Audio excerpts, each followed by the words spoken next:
Our teams are pushing on south and about to turn towards the Mediterranean. But before that can happen, the Portuguese coast is giving the boats behind an opportunity to overtake.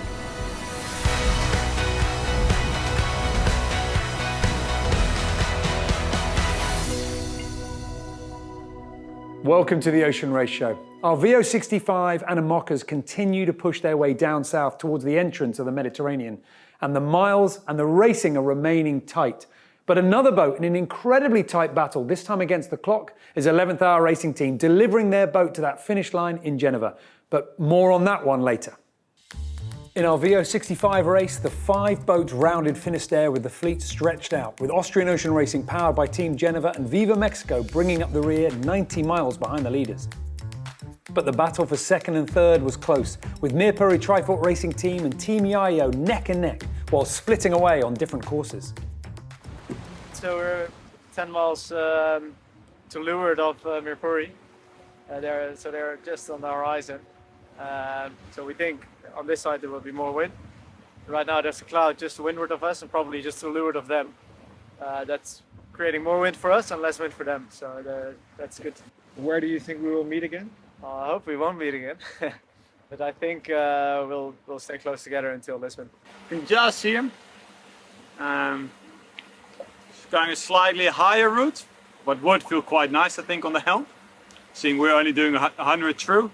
So we're going actually really far, going forward on them, so doing a nice job. Yeah, battle is on. Out ahead, Windwhisper Racing Team had a 60-mile lead as they sailed to the Portuguese coast, and the team were looking for more, working through a well-coordinated sail change while passing a mile away from the shoreline. The team were showing no signs of slowing down. The chasing boats didn't have time to worry about the Polish for now. Mirpuri Trifort Racing Team are trying to work out how to keep Team Yayo behind them, and that's enough of a challenge. We decided to stay offshore because the wind was forecast to turn right quite significantly from a westerly to a northwesterly and then a northerly. We're currently in the northwesterly. We've had a day of very light winds again. It's making me grey. It's very stressful, and it looks like Gibraltar might bring more of the same. The split in tactics was helped by the wind, swinging north and forcing the boats to jibe to keep sailing south. It's a chance for the navigators to stress over the positions of every upcoming manoeuvre. And on board fourth place, Viva Mexico, navigator Gonzalo Infante was seeing the opportunities that could come their way. Right now we are jibing the Portuguese coast. There is not much wind, but we found a small, narrow band of wind, and we are jibing many times to not get out of it. So it's quite exhausting, but the crew is performing very, very well so far. Without being able to stray too far offshore and away from your competitors, the chances to gain would be modest. But it was enough for Team Yayo to move past Mirpuri Trifort Racing Team and into second place during the night. So good morning. We just passed another cape on the coast of Portugal. Always interesting, close to land and fishing poles and everything. But more important is, we're 2 miles in front of the Mirpuri Trifort team after a full night of racing. Pretty intense, but the team had super good boat speed. Max had some good navigational moves. So in the lead for now, or in second place for now. But we know it's going to be a long race. Great racing in the VO65s, but let's move on to the IMOCAs. Now, for this edition of the Ocean Race, we are coming near to the end, and it consumes our sailors' lives in the build-up and while that race is running. But when it stops, the sailors wander back to their lives on shore, waiting for the next edition. And it's interesting to see them taking those moments now to reflect on what an incredible adventure this has been and appreciate just how much they have given this race and their teams. Last night, all the boys were sleeping, my boys. And I was just in the cockpit, sailing the boat, the sun was coming up, beautiful sunrise. And I was looking at the sea and I was like, she's so pretty. And I was like, she's so pretty and she's so, I don't know, a bit overwhelming. And when you're just at sea, it's just calming you down, right? We're really lucky out here. We've had beautiful sunsets every night, and At the end of the day, we've had these beautiful clouds that have been appearing. They're kind of like Elise's clouds, trade wind clouds, very oceanic. So these are quite light ones, you know, not too heavy. We've had some small squalls out of them, 15 knots max with a little bit of rain. But yeah, really beautiful, quite tall, and a massive variety of shades of grey. But no, beautiful sailing, flat waters, and we're going fast, so it's good. Now that the wind had returned and had put them onto a reach, the boats were flying once more, past the Finisterre exclusion zone and towards the coast of Portugal, with Team Holston PRB out in front and working hard to keep the boat at maximum pace. Try to maintain a constant heel on the boat. So basically when it accelerates, you can trim on and trim on because you get more righting moment with the foil. And at the contrary, when you decelerate, you have to ease not to overload the foil and have the foil too wide open because of the heel. So you regulate the heel and the power on the boat with the traveler of the main ship.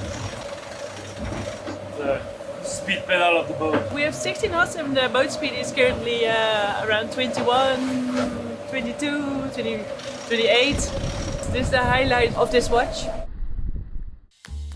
But the wind didn't stick around for long. It melted away and shifted right, putting our boats on a slow downwind course and forcing them to steer away from the rum line just to keep powered up at the right angle to the breeze. And the angle that they are sailing to the breeze is of critical importance. It's just like the wind speed. It can have a huge effect on the speed that you're going to reach. And to try and explain that, let's have a look at a performance diagram. If we imagine for our IMOCA, at any angle to the breeze, after a certain amount of time, they would be a certain distance away from where they started. And upwind, that might not be very much. They might have not sailed very fast. Upwind, it's kind of slow. Likewise, downwind that they're doing at the moment, again, they're quite slow when they're going downwind. It's not really built for that. But when they get onto those reaching angles, that's when the boat really starts to perform. And there we will see the boat achieving a lot more performance. And the thing is that when you're going around the world, you're actually going to spend more time sailing on a reach than you are going dead down or dead up. So our IMOCA's designers try and push that curve as much as possible. They're trying to stack their deck and get as many performance advantages to reaching as they can find. And there are easy ways to do it. You could make some sails, with the sail shape being much better suited for reaching angles. You could add hydrofoils to your boat, and the hydrofoils really kicking in at the higher speeds you're going to see on those reaches. You could flatten the hull, widen it, so it performs a lot better at this kind of sailing. But the downside is what you lose. With those sails that are designed better for reaching, well, they're not going to be anywhere near as good downwind. You're going to hurt your downwind performance even more.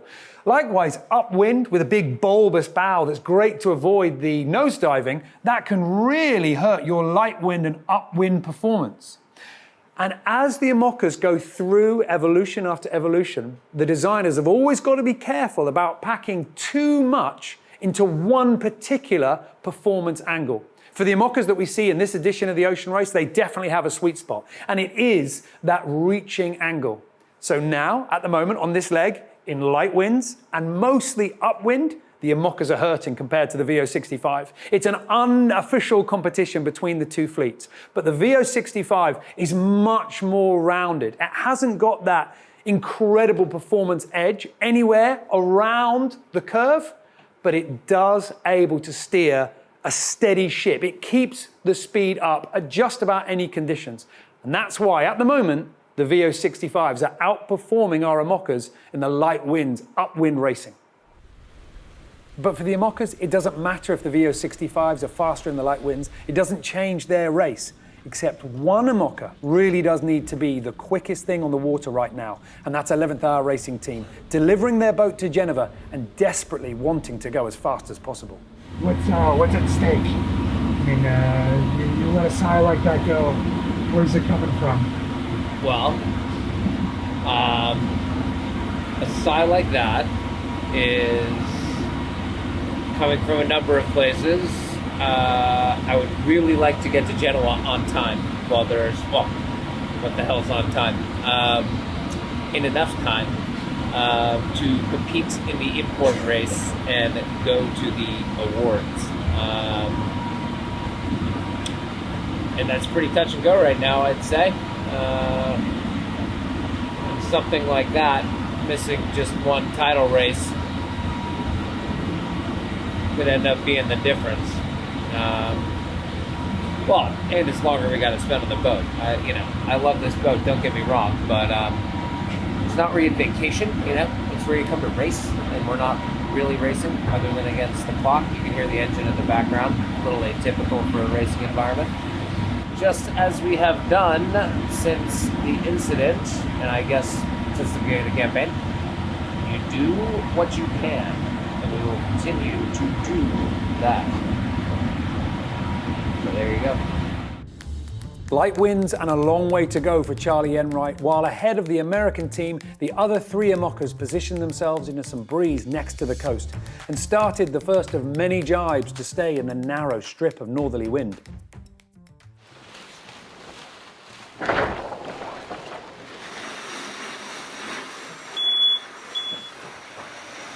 We just jibe.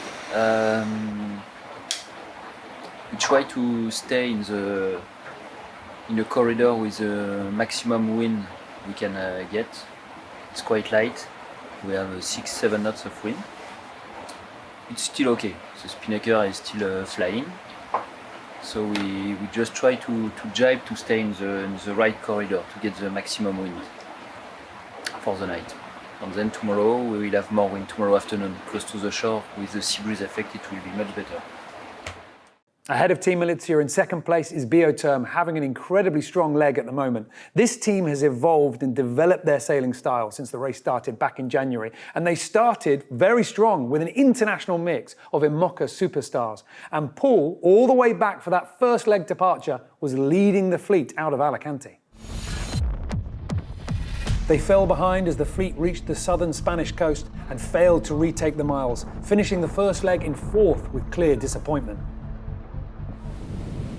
They spent the first 11 days of leg 2 never out of the top 3, in fact spending more time in the lead than any other boat.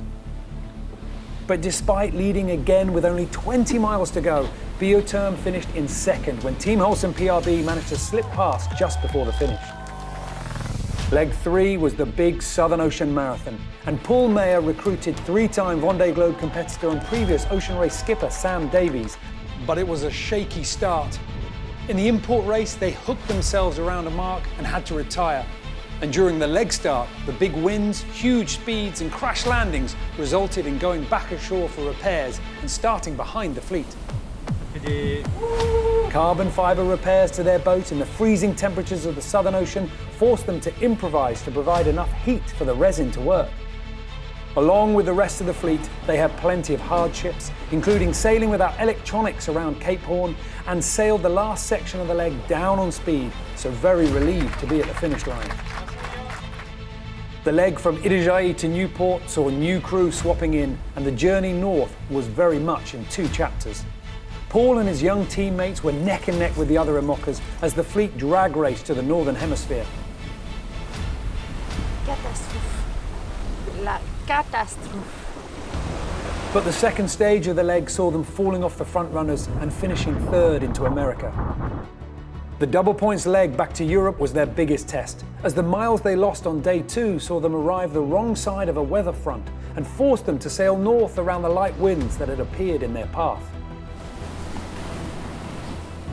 They came close to losing their mast when a port shroud broke, but the team made it to Aarhus, taking nearly twice as many days as the leader. But in the Danish city, the team had their best race so far, winning the import race after a perfectly timed start and clean run around the course. On leg 6, they held third place down into and out of keel. Yeah, I'm so focused, I don't look at the boat, but it looks like it's amazing. But were caught by Team Militia 300 miles before the finish and ended the leg in 4th place. In 4th place overall and with 19 points to their name, Biotherm cannot climb any higher on the leaderboard. But they are out here in this final leg, putting some real pressure on the leaders, Team Wholesome PRB. But Biotherm, we just saw it. We just saw them before. They just gained a lot of us in the past 2 days. They sailed really well, but maybe we had some weather system that stopped us in front. But anyway, we are still in the lead. That's the important thing. Team Wholesome PRB still in the lead, but for how much longer? At the moment, they still have a good way to run before they can turn east and sail towards the Strait of Gibraltar. Windwhisper Racing Team in the VO65s is much closer, but if you look at the forecast lying ahead for the teams, there's still plenty of opportunities for the wind to slow down those leading boats and let the others catch up. We're going to be keeping a very close eye on the action, and we'll see you soon.